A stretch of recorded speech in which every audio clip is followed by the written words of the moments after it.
Konkan railway मार्ग गेले 24 तासापेक्षाही जास्त काळापासून ठप्प आहे। त्याला कारणही तसंच आहे।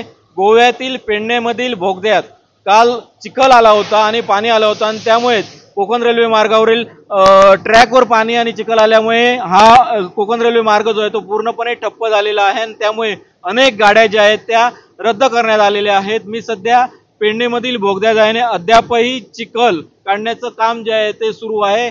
आता चिखल काढण्याचं काम जे आहे ते युद्धपातळीवर सुरू आहे, मात्र बोगद्यात पाणी येण्याचं प्रमाण जे आहे ते अद्यापही थांबलेलं नाही।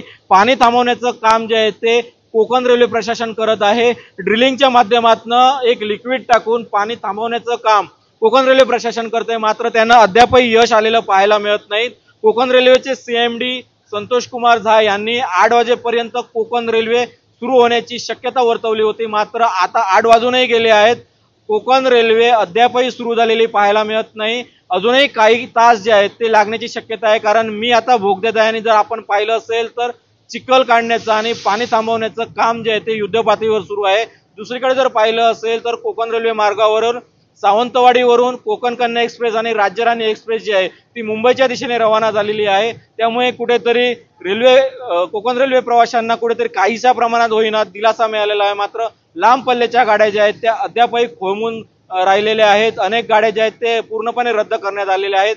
काही अंशी गाड्यांचा डायव्हर्शन केलेलं पाहायला मिळतं, मात्र अद्यापही कोकण रेल्वे मार्ग जो आहे तो काही काळ लागणार आहे सुरू करण्यासाठी, असं कोकण रेल्वे प्रशासनाकडून सांगण्यात येत आहे। कॅमेरा पर्सन परेश सदाशिव लाड, एबीपी माझा, पेडणे, गोवा। एबीपी माझा, उघडा डोळे बघा नीट।